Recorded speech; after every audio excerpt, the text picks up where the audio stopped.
లోక్సభలో ప్రధాని మోదీ మాట్లాడుతున్నారు. ఇప్పుడు లైవ్ చూద్దాం.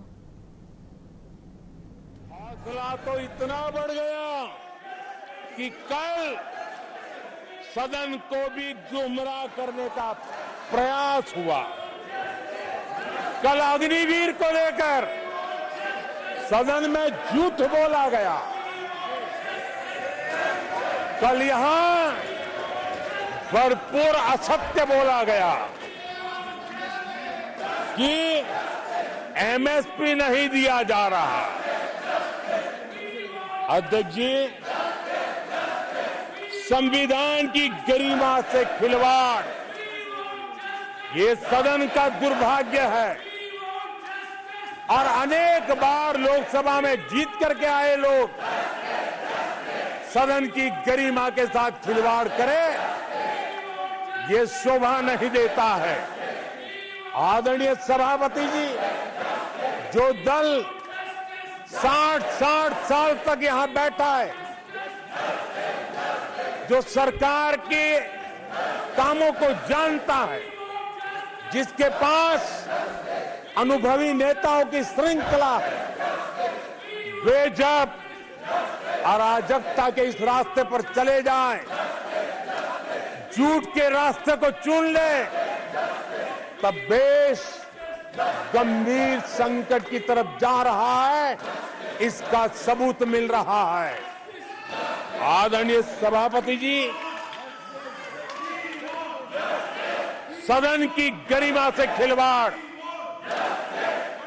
ये हमारे संविधान निर्माताओं का अपमान है, इस देश के महापुरुषों का अपमान है, देश के लिए आजादी के लिए बलिदान देने वाले वीर सपूतों का अपमान है। और इसलिए आदरणीय सभापति जी, मैं जानता हूं आप बहुत सहृदयी हैं, आप उदार मन के मालिक हैं, आप संकट के समय भी हल्की फुल्की मीठी मुस्कान के साथ चीजों को झेल लेते हैं। लेकिन आदरणीय सभापति जी, अब जो हो रहा है, कल जो हुआ है, वो गंभीरता से लिए बिना संसदीय लोकतंत्र को हम रक्षित नहीं कर पाएंगे। आदरणीय सभापति जी, इन हरकतों को बालक बुद्धि कहकर के, बालक बुद्धि मान करके हम नजरअंदाज नहीं करना चाहिए, कतई नजरअंदाज नहीं करना चाहिए। और मैं इसलिए कह रहा हूं कि इसके पीछे इरादे नेक नहीं है, इरादे गंभीर खतरे के हैं। और मैं देशवासियों को भी जगाना चाहता हूं। आदरणीय सभापति जी, इन लोगों का झूठ हमारे देश के नागरिकों की विवेक बुद्धि पर आशंका व्यक्त करता है। उनका झूठ देश के सामान्य विवेक बुद्धि पर एक तमाचा मारने की निर्लज्ज हरकत है। आदरणीय सभापति जी, ये हरकतें देश की महान परंपराओं पर तमाचा है। आदरणीय सभापति जी, इस सदन की गरिमा बचाने का बहुत बड़ी जिम्मेदारी आप पर है। सदन में शुरू हुई झूठ की परंपरा पर कठोर कार्रवाई करेंगे, ये देशवासियों की भी और इस सदन की भी अपेक्षा है। आदरणीय सभापति जी, कांग्रेस ने संविधान और आरक्षण पर भी हमेशा झूठ बोला है। आज मैं 140 करोड़ देशवासियों के सामने सच्चाई रखना चाहता हूं, बड़ी नम्रता पूर्वक रखना चाहता हूं। देशवासियों ने भी इस सत्य को जानना बहुत जरूरी है। आदरणीय सभापति जी, आपातकाल इमरजेंसी का 50वां वर्ष है। इमरजेंसी सिर्फ और सिर्फ सत्ता के लोभ के खातिर, तानाशाही मानसिकता के कारण देश पर थोपा गया तानाशाही शासन था और कांग्रेस क्रूरता की सभी हदें पार कर चुकी है। उसने अपने ही देशवासियों पर क्रूरता का पंजा फैलाया था और देश के ताने बाने को छिन्न विच्छिन्न करने का पाप किया था। आदरणीय सभापति जी, सरकारों को गिराना, मीडिया को दबाना, हर कारनामे संविधान की भावना के खिलाफ, संविधान की धाराओं के खिलाफ, संविधान के एक एक शब्द के खिलाफ थे। ये वो लोग हैं जिन्होंने प्रारंभ से देश के दलितों के साथ, देश के पिछड़ों के साथ घोर अन्याय किया है।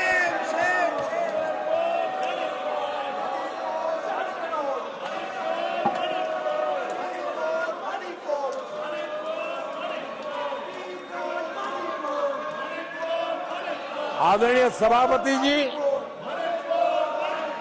और इसी कारण से बाबा साहब आम्बेडकर ने कांग्रेस की दलित विरोधी, पिछड़े विरोधी मानसिकता के कारण नेहरू जी की कैबिनेट से इस्तीफा दिया था। उन्होंने पर्दाफाश किया था कि कैसे नेहरू जी ने दलितों, पिछड़ों के साथ अन्याय किया और बाबा साहब आम्बेडकर ने कैबिनेट से इस्तीफा देते समय जो कारण बताए थे, वो कारण इनके चरित्र को दर्शाते हैं। बाबा साहब आम्बेडकर जी ने कहा था, मैं सरकार द्वारा अनुसूचित जातियों की उपेक्षा पर अपने अंदर उत्पन्न आक्रोश को रोक नहीं सका। ये बाबा साहब आम्बेडकर के शब्द हैं। अनुसूचित जातियों की उपेक्षा, इसने बाबा साहब आम्बेडकर को आक्रोशित कर दिया। बाबा साहब के सीधे हमले के बाद नेहरू जी ने बाबा साहब आम्बेडकर का राजनीतिक जीवन खत्म करने के लिए पूरी ताकत लगा दी। आदरणीय सभापति जी, पहले षड्यंत्र पूर्वक बाबा साहब आम्बेडकर को चुनाव में हरवाया गया। आदरणीय सभापति जी, हराया इतना ही नहीं, उन्होंने बाबा साहब आम्बेडकर के इस पराजय की, उसका जश्न मनाया, खुशी मनाई और खुशी उन्होंने व्यक्त की। आदरणीय सभापति जी, एक पत्र में ये लिखित है इस खुशी का आदरणीय सभापति जी, बाबा साहब की तरह ही दलित नेता बाबू जगजीवन राम जी को भी उनका हक नहीं दिया गया। इमरजेंसी के बाद जगजीवन राम जी का पीएम बनने की संभावना थी। इंदिरा गांधी जी ने पक्का किया कि जगजीवन राम जी किसी भी हालत में पीएम न बने, और एक किताब में लिखा गया है कि किसी भी कीमत पर जगजीवन राम प्रधानमंत्री नहीं बनने चाहिए। अगर बन गए तो वो हटेंगे नहीं जिंदगी पर। ये इंदिरा जी गांधी का कोड उस किताब में है। कांग्रेस ने चौधरी चरण सिंह जी के साथ भी यही व्यवहार किया, उनको भी नहीं छोड़ा था। पिछड़ों के नेता कांग्रेस पार्टी के अध्यक्ष बिहार के सपूत सीताराम केसरी के साथ भी अपमानित व्यवहार करने का पाप इसी कांग्रेस ने किया।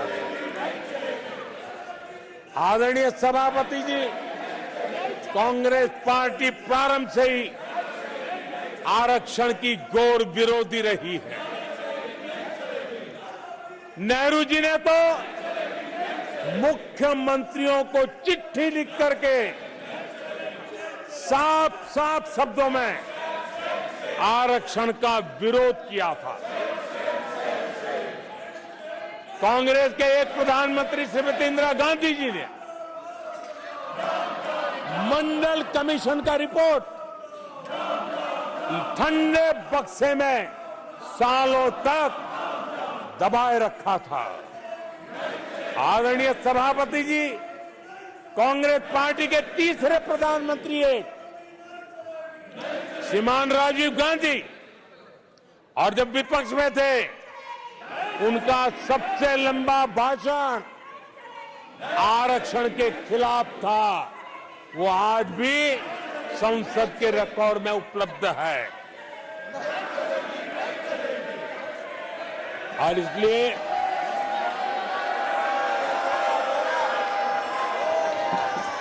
आदरणीय सभापति जी, मैं आज एक गंभीर विषय पर आपका और देशवासियों का ध्यान आकर्षित करना चाहता हूं। कल जो हुआ, इस देश के कोटि कोटि देशवासी आने वाली सदियों तक माफ नहीं करेंगे। आदरणीय सभापति जी, 131 साल पहले, 131 ईयर पहले स्वामी विवेकानंद जी ने शिकागो में कहा था, मुझे गर्व है कि मैं उस धर्म से आता हूं जिसने पूरी दुनिया को सहिष्णुता और वैश्विक स्वीकृति सिखाई है। 131 साल पहले हिंदू धर्म के लिए विवेकानंद जी ने अमेरिका के शिकागो में दुनिया के दिग्गजों के सामने कहा था। आदरणीय सभापति जी, हिंदू सहनशील है, हिंदू अपनत्व को लेकर के जीने वाला समूह है। इसी कारण भारत का लोकतंत्र, भारत की इतनी विविधताएं, उसका वैविध्य की विराटता आज उसी के कारण पनपी है और पनप रही है। आदरणीय सभापति जी, गंभीर बात है कि आज हिंदुओं पर झूठा आरोप लगाने की साजिश हो रही है, गंभीर षड्यंत्र हो रहा है।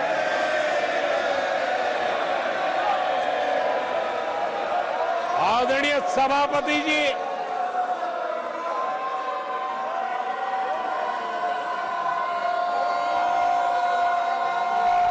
आदरणीय सभापति जी,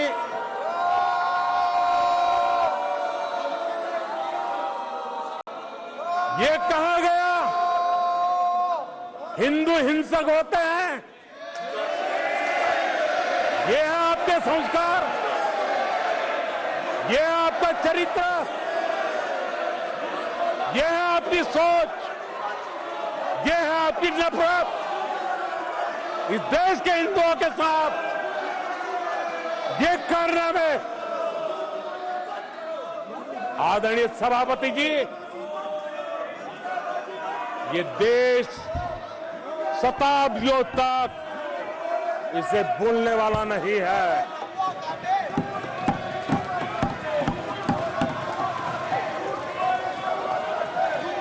कुछ दिन पहले हिंदुओं में जो शक्ति की कल्पना है, उसके विनाश की घोषणा की गई थी। आप किस शक्ति की विनाश की बात करते हैं? ये देश सदियों से शक्ति का उपासक है। ये मेरा बंगाल मां दुर्गा की पूजा करता है, शक्ति की उपासना करता है। ये बंगाल मां काली की उपासना करता है, समर्पित भाव से करता है। आप उस शक्ति के विनाश की बातें करते हो। ये वो लोग हैं जिन्होंने हिंदू आतंकवाद ये शब्द गढ़ने की कोशिश की थी।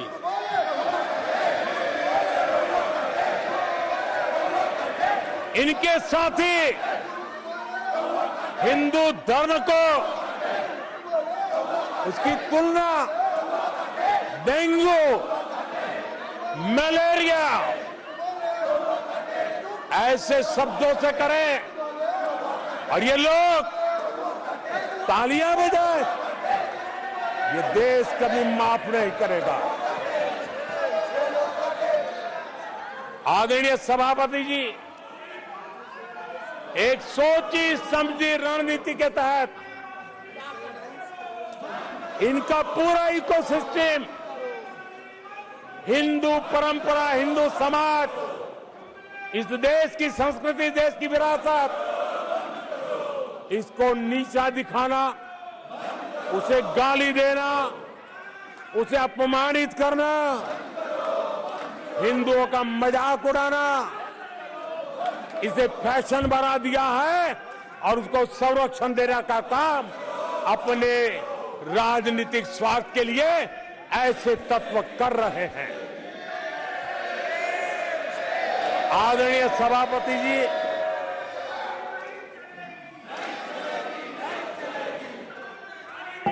माननीय सदस्य प्लीज। आदरणीय सभापति जी, हम बचपन से सीखते हुए आए हैं, गांव का हो, शहर का हो, गरीब हो, अमीर हो, इस देश का हर बच्चा ये जानता है, ईश्वर का हर रूप, आदरणीय सभापति जी, ईश्वर का हर रूप दर्शन के लिए होता है। ईश्वर का कोई भी रूप निजी स्वार्थ के लिए, प्रदर्शन के लिए नहीं होता है।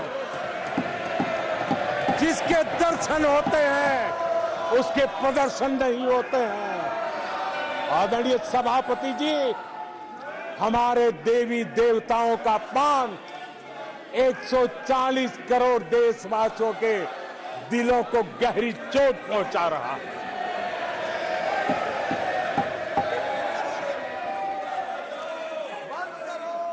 निजी राजनीतिक स्वार्थ के लिए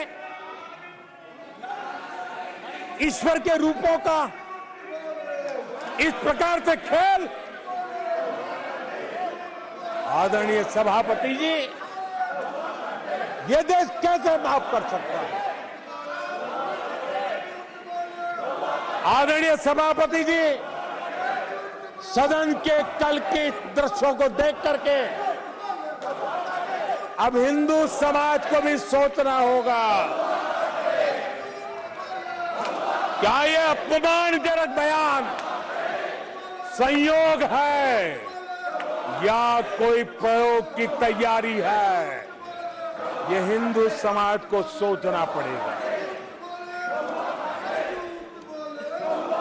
आदरणीय सभापति जी, हमारी सेनाएं देश का अभिमान है। सारे देश को उनके साहस और हमारी सेना की वीरता पर गर्व है। और आज सारा देश देख रहा है,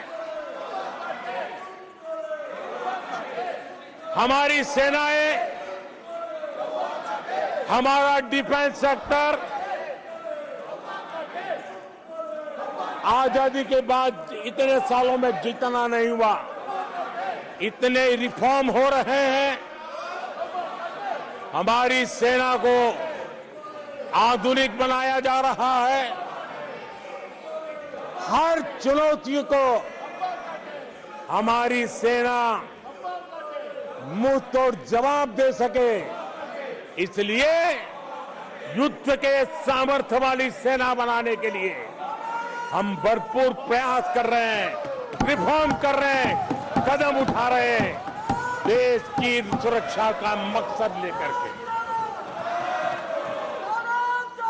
बीते कुछ सालों में बहुत सारी चीजें बदली है। सीडीएस का पद बनने के बाद इंटीग्रेशन और सशक्त हुआ है।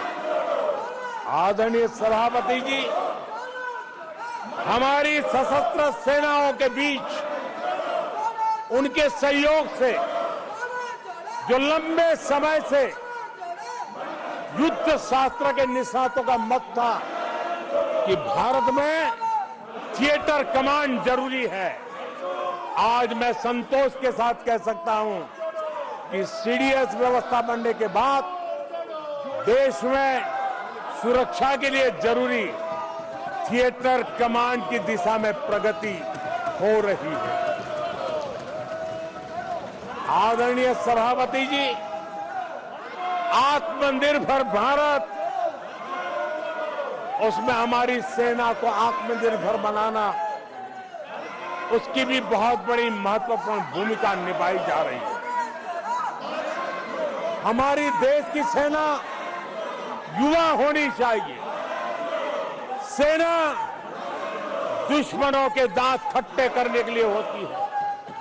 हमें हमारे युवाओं पर भरोसा होना चाहिए। सेना में युवाओं की ताकत बढ़ानी चाहिए और इसलिए हम लगातार युद्ध योग्य सेना बनाने के लिए रिफॉर्म कर रहे हैं। समय पर रिफॉर्म न करने के कारण हमारी सेना का बहुत नुकसान हुआ है, लेकिन ये सार्वजनिक बातें कहने योग्य नहीं होने के कारण मैं मेरे मुंह को ताला लगा करके बैठा हूं। आदरणीय सभापति जी, देश की सुरक्षा एक गंभीर मसला होता है। आदरणीय सभापति जी, ऐसे रिफॉर्म्स का उद्देश्य किसी भी परिस्थिति में, अब युद्ध के रूप बदल रहे हैं, संसाधन बदल रहे हैं, शस्त्र बदल रहे हैं, टेक्निक बदल रही है। ऐसे में हमें हमारी सेनाओं को उसी चुनौतियों के अनुरूप तैयार करना, ये बहुत बड़ी जिम्मेवारी होती है, जिसको निभाने के लिए गालियां खा करके भी, झूठे आरोप सह करके भी, मुंह पर ताला लगा करके हम काम कर रहे हैं। ऐसे समय देश की सेना को आधुनिक बनाना, सशक्त बनाने के ऐसे समय कांग्रेस क्या कर रही है? ये झूठ फैला रहे हैं। ये डिफेंस रिफॉर्म्स के प्रयासों को कमजोर करने का षड्यंत्र कर रहे हैं। आदरणीय सभापति जी, दरअसल कांग्रेस के लोग कभी भी भारतीय सेनाओं को ताकतवर होते नहीं देख सकते। आदरणीय सभापति जी, कौन नहीं जानता कि नेहरू जी के समय देश की सेनाएं कितनी कमजोर होती थी। हमारी सेनाओं में कांग्रेस ने जो लाखों करोड़ों के घोटाले किए, वही तरीका था जिसने देश की सेना को कमजोर किया है। कि देश की सेनाओं को कमजोर किया। जल हो, थल हो, नभ हो, सेना की हर आवश्यकता में इन्होंने देश आजाद हुआ तब से भ्रष्टाचार की परंपरा बनाई। जीप घोटाला हो, पनडुब्बी घोटाला हो, बोफोर्स घोटाला हो, इन सारे घोटालों ने देश की सेना की ताकत को बढ़ने से रोका है। वो भी एक वक्त था आदरणीय सभापति जी, कांग्रेस के जमाने में हमारी सेनाओं के पास बुलेट प्रूफ जैकेट भी नहीं हुआ करते थे।